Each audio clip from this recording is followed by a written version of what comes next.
Hi friends, இன்றைக்கி நம்ம கீரையை வச்சு கீரை போண்டா எப்படி செய்யலான்னு சொல்லிட்டு பார்க்கலாம். இந்த போண்டா சாப்பிட்றதுக்கு மேலே முறுமுறுன்னு உள்ளே நல்லா சாஃப்டாக குழந்தைங்கள்லேருந்து பெரியவங்க வரைக்கும் சாப்பிடுவாங்க.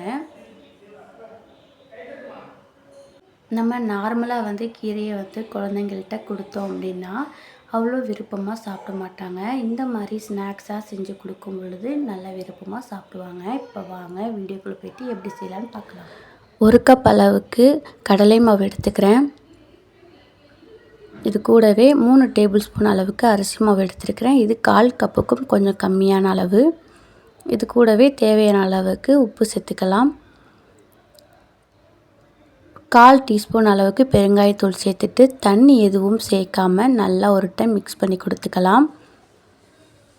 அப்போது தான் நமக்கு தண்ணி சேர்த்து பிசையும் பொழுது அங்கங்கே திட்டாக உப்பு பெருங்காயத்தூள்லாம் இல்லாமல் எல்லா இடத்துலையும் நல்லா கலந்துருக்கும். இப்போ இது கூடவே 2 மீடியம் சைஸ் வெங்காயத்தை சின்னதாக கட் பண்ணி சேர்த்துக்கிறேன்.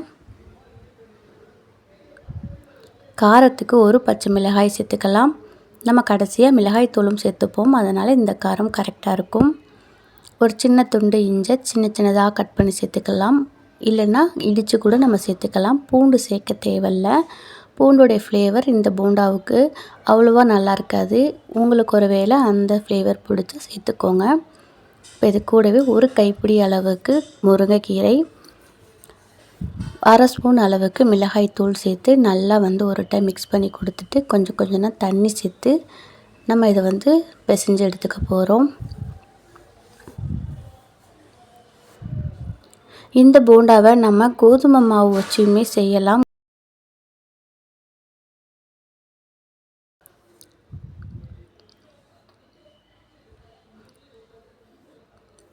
பாருங்கள், தேவையான அளவுக்கு கொஞ்சம் தண்ணி சேர்த்து நல்லா இந்த அளவுக்கு மாவெல்லாம் 1 வந்ததுக்கப்புறம் நல்லா மிக்ஸ் பண்ணி கொடுங்க. அப்போ தான் நமக்கு உள்ளே சேர்த்துருக்கிற வெங்காயம், இஞ்சி, கீரையோடைய ஃப்ளேவர்லாம் நல்லா மாவோடு ஒன்றா கலந்து போண்டா நல்லா வாசனையாக கிடைக்கும். இப்போ இதே அப்படியே எடுத்து போட்டோம் அப்படின்னா போண்டா ரொம்ப ஹார்டாக இருக்கும் நமக்கு. அதனால் இன்னும் கொஞ்சம் இலக்கமாக இருக்கணும். அதனால் கொஞ்சம் தண்ணி சேர்த்து கொஞ்சம் லைட்டாக மாவு சாஃப்டாக இருக்கிற மாதிரி நம்ம இலக்கமாக பிசைஞ்சு எடுத்துக்கலாம். நமக்கு பார்க்கும் பொழுதே தெரியும், முன்னாடி இருந்ததுக்கு இப்போ கொஞ்சம் பாருங்கள் மாவு இலக்கமாக மேலே அந்த தண்ணியோடைய பிசுப்பு இருக்கிற மாதிரி ஃபீல் ஆகுது பார்த்தீங்களா? இது நமக்கு கரெக்டாக இருக்கும். எடுத்து போடும் பொழுது ரொம்ப அமுக்காமல் அப்படியே எடுத்து எண்ணெயில் போட்டோம் அப்படின்னா சாஃப்டாக இருக்கும். எண்ணெய் நல்லா சூடானதுக்கப்புறம் மீடியம் ஃப்ளேமில் வச்சுக்கோங்க. கொஞ்சம் மாவு எடுத்து நல்லா ஓரளவுக்கான உருண்டை ஷேப்பை பிடிச்சி உள்ளே போட்டுற வேண்டியது தான். போண்டா செய்யும் பொழுது போண்டா முழுவதுமாக எண்ணெயில் மூழ்கி வேகிற மாதிரி எண்ணெய் இருந்துச்சுன்னா நமக்கு ஈஸியாக இருக்கும். இப்போது நான் கம்மியான அளவு தான் வச்சுருக்கிறேன். 3/4 அளவு தான் மூழ்கி இருக்குது. நான் பெரட்டி கொடுத்து போட்டு வேக வச்சுப்பேன்.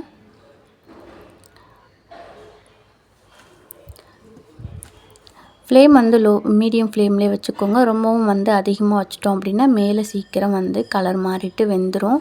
ஆனால் உள்ள வரைக்கும் நமக்கு மாவு வெந்து வராது. அதனால் மீடியம் ஃப்ளேம்லேயே வச்சுட்டு கொஞ்சம் நேரம் ஒரு 2 நிமிஷம் கழித்து லைட்டாக இந்த மாதிரி ஷேக் பண்ணோம் அப்படின்னா போண்டா அடுத்த பக்கம் திரும்பி வரும். இந்த மாதிரி அப்பப்போ திருப்பி கொடுத்து வேக வைக்கும் பொழுது போண்டா எல்லா பக்கமும் நல்லா ஈவனாக வெந்து வரும்.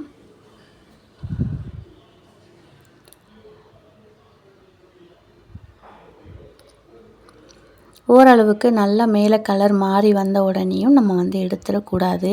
இது இன்னமும் நல்லா அந்த சலசலப்பு குறையலை. அதனால நல்லா மிக்ஸ் பண்ணி கொடுத்துட்டே இருங்க அப்பப்போ தான் எல்லா பக்கமும் வெந்து வரும்.